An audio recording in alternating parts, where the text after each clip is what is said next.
I watched the trailer for the new movie Invitation that's coming out, and it got me thinking. I'm starting to see a new trend when it comes to horror movies. It's not necessarily a bad thing. I'm just being a little cautious and a little bit nitpicky. It seems like more and more horror movies that are being produced are about a group of people or a couple going across the world to indulge in some kind of family event or vacation, and they wind up in some kind of cult-like conflict or paranormal conflict.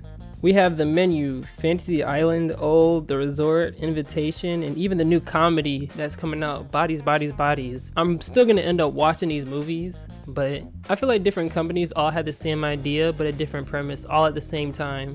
Maybe they had a bet, and they bet to see whose movie premise does better in the box office. I don't know, that's kind of stupid though. Maybe it is coincidental and I'm just thinking too hard. I'm gonna go see these movies, of course, but it's gotten to a point that I'm afraid that I'm gonna be able to predict what the big twist at the end is going to be. I don't want this to be the new formula that Hollywood adapts only for the big twist at the end to be so stupid that it just draws me out the movie completely, or the big twist is just extremely predictable. Usually it's a paranormal entity that's been alluded to already inside earlier scenes, or it's some kind of cult. I do give Ready or Not and Midsummer a pass though. Midsummer didn't really have a twist at the end, and it was open for the viewer's interpretation. I am gonna get crap for this, but I didn't really like Midsummer. Fool this man! It wasn't boring, because I was asking questions. That's the thing about Midsummer. There are so many things that happened in Midsummer to the point that it felt like the characters were just experiencing these things happening instead of anybody actually trying to figure out what was going on with the audience. I didn't feel like I could come up with any theories because the scenes were just so convoluted to the point where I was just trying to process what I was looking at.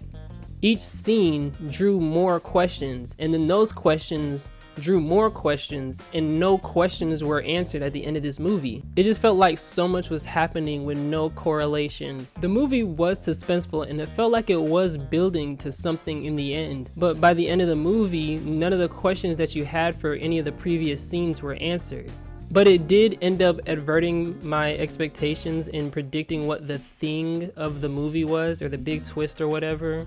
So that's the only reason why I give it a pass. Now, Ready or Not is a good movie because it's mostly a comedy wrapped around a horror movie premise. It didn't need a big twist at the end to drive the plot. The premise was this woman's husband's side of the family is trying to kill her. The only question we had about the big twist was, is it real or not? Because the woman, I'm pretty sure, the grandmother, I think it was the grandmother. I haven't seen the movie in a long time.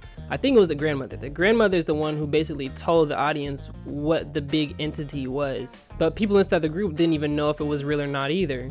It made the audience question whether or not the entity was even real or not. And the other question we had was, is this woman going to be able to get out this situation alive?